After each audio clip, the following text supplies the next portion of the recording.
Hey guys, welcome to Shop. On today's episode of Moose's Machinery, I think I'm going to cover drilling and reaming. This is actually for a steam engine. It's a personal project.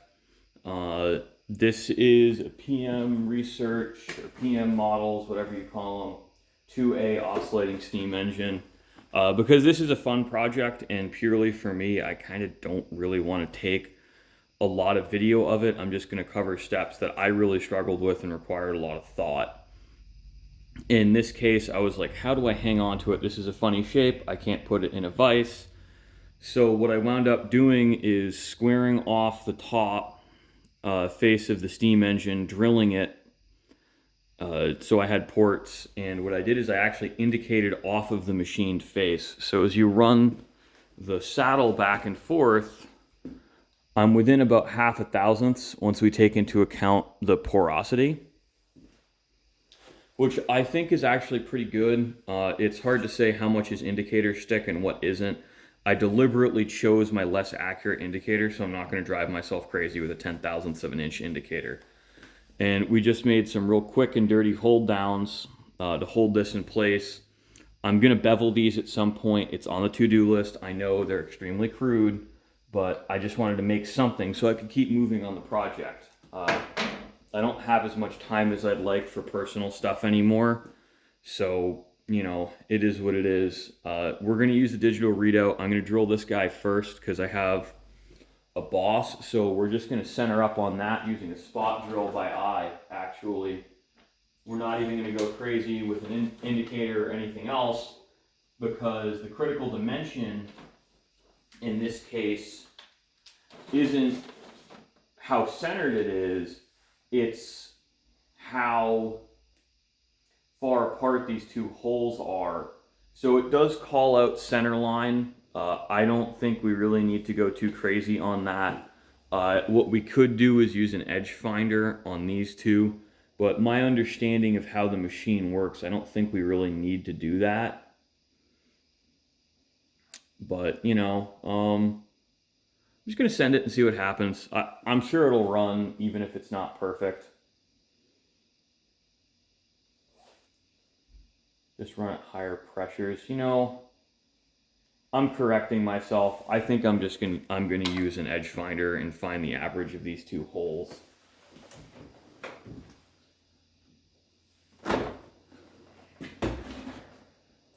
Now what's my nominal size?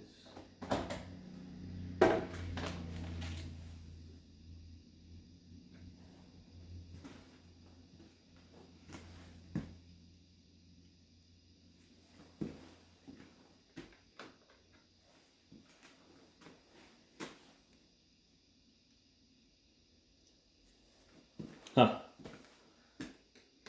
And now that I'm doing this, I remembered I only used the 1/16 drill and wound up drilling these guys undersized because I don't want to buy the silly tap. What's 1/16 of an inch? An eighth of an inch is 125 thousandths, so a 16th of an inch is 62.5 thousandths.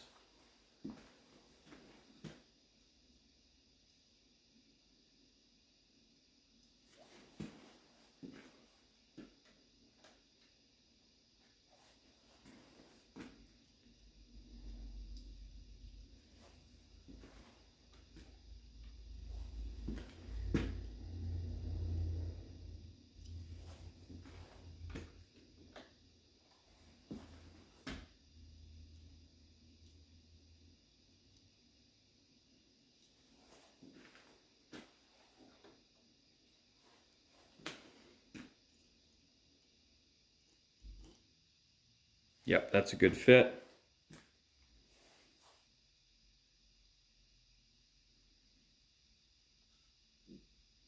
That's a little tight, but not the end of the world. So, excuse me while I rearrange this whole kit and caboodle. And we're going to drop the speed dramatically because these tend to fly apart and not work that great when you're running them at 2800 RPM. So, I like to run my edge finders around 1000 RPM. Sometimes faster, sometimes slower. Depends on the day. I don't think it's mission critical that you run your edge finder at a certain RPM. Supposedly, they do work best at 1,000. Fire up the digital readout.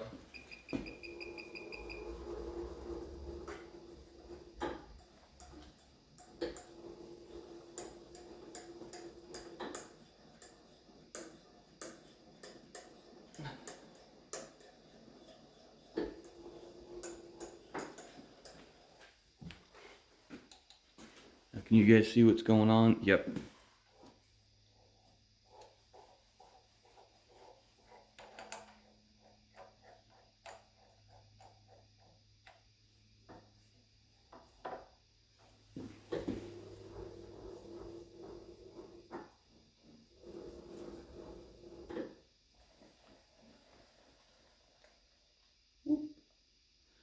There we are.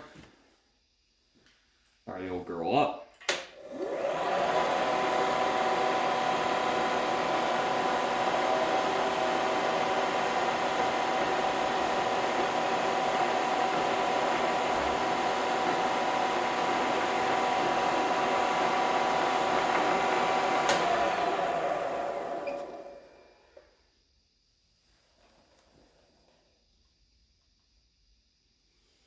So this isn't going to get us perfectly on center. I think this will probably get us between 3 and 5 thousandths of an inch. Good enough for government work.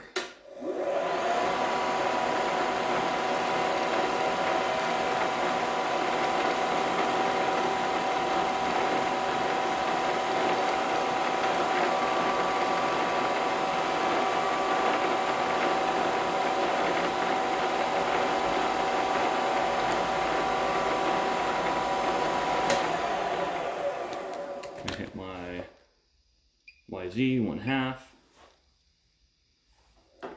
We're all done with the edge finder. Put that back in the drawer.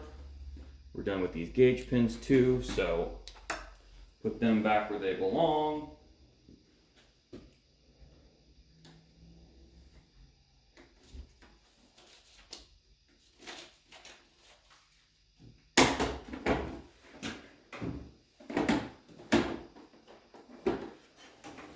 Now, I know it does interrupt video flow a little bit when I, kind of put away tools. I have just had such bad luck here, losing tools when I'm not 100% on top of it, that I've just decided, screw the video flow, we're not losing tools. The tools are expensive and they add up, and it drives me crazy when I can't find what I need. So, welcome to the shop, guys. Now this first hole needs to be drilled 1564, which is, a little under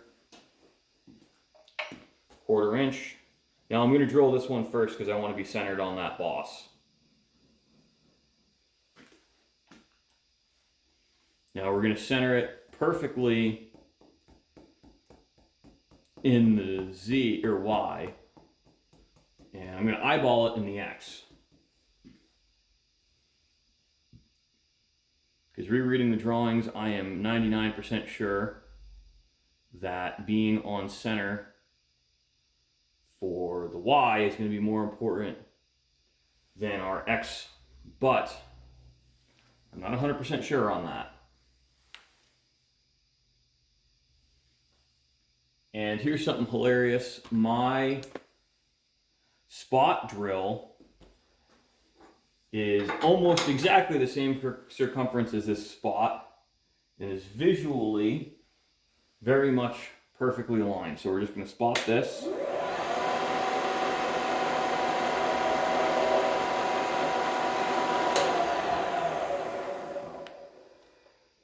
Pull her out.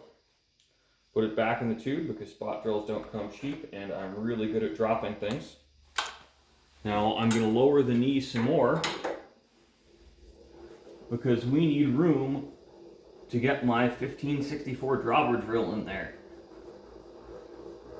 And hopefully we have enough room to get the reamer in, but we don't know until we try. And the reamer we're going to power feed too.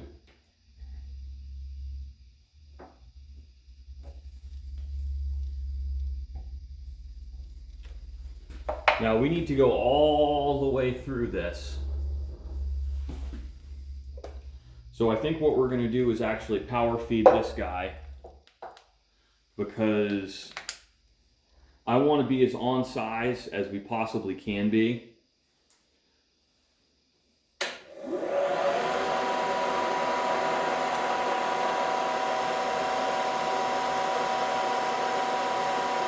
See, I have better luck with staying on size power feeding because you're more consistent. And as long as our chips are breaking and evacuating like this, I'm not going to worry. All right, it started to rub. That means we loaded. I'm going to flush everything out with plenty of cutting oil. Use the cutting oil like it's free.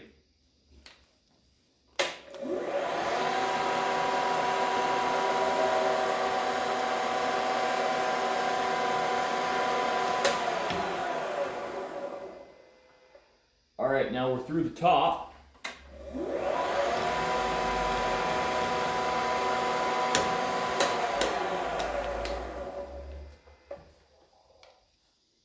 And loaded, so we're not going to be taking much out with reaming, unfortunately. Hopefully this is a nice round hole.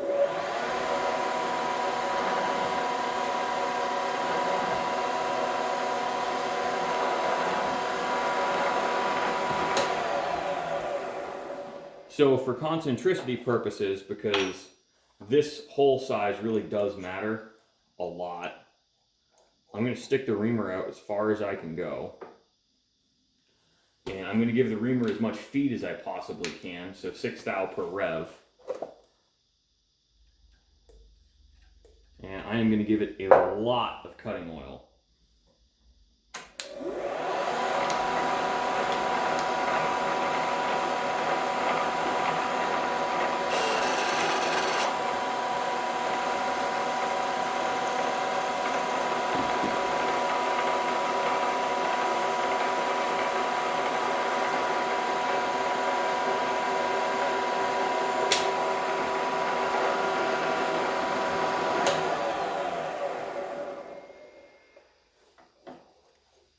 So let's blow that out and see how big it came out.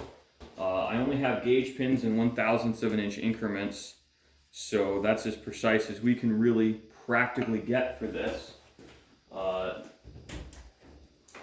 What we can do is, I'm just going to check first with a 251/1000 of an inch pin, so an oversize.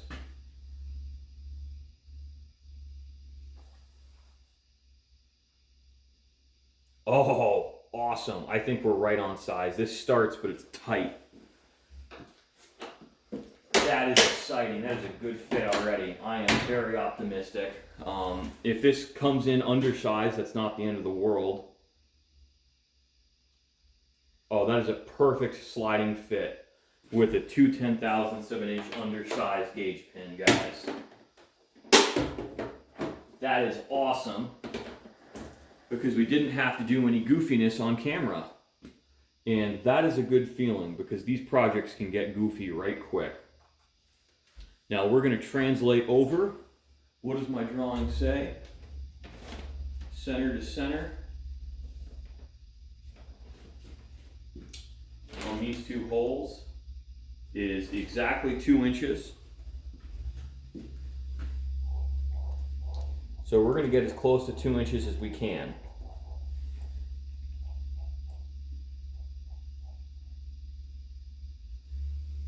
Now, part of our success here is I am going to blame the drill chuck. So this is a very, very precise drill chuck. You need an 11/64 drill bit. Oh, 532. These Albrechts are amazing. This particular one in this machine has a 1/2,000 of an inch of run out and holds drills straight as can be. Now, the other thing is, just so you understand what we're dealing with here, is that my spindle on my mill has 3/10,000 of an inch of run out. So that Albrecht is basically a rounding error of inaccuracy, and is not a problem for this machine. That is amazing. So we're going to spot.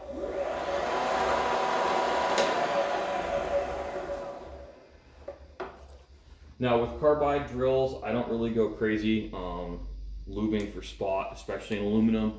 I haven't had issues with chip weld. Now that is subject to change.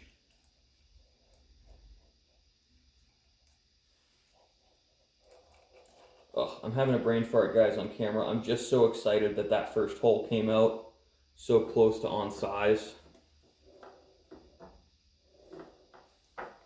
That doesn't happen to me very often. It's rare that I get that lucky.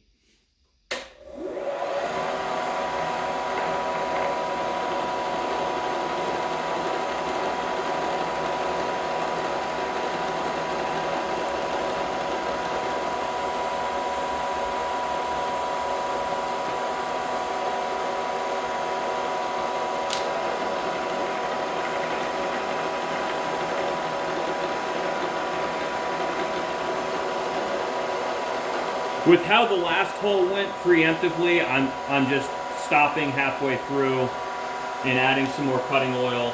I see we're starting to load again.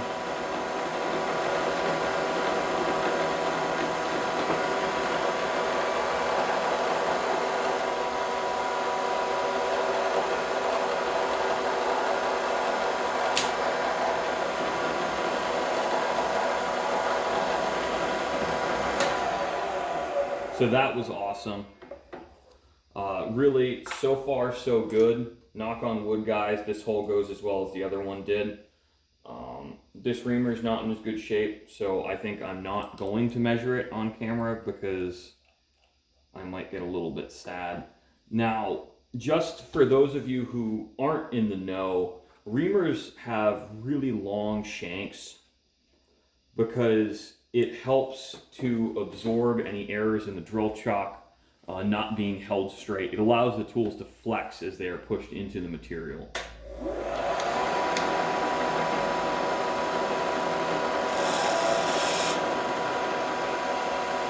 Now you hear it start to chatter when you're not pushing on it.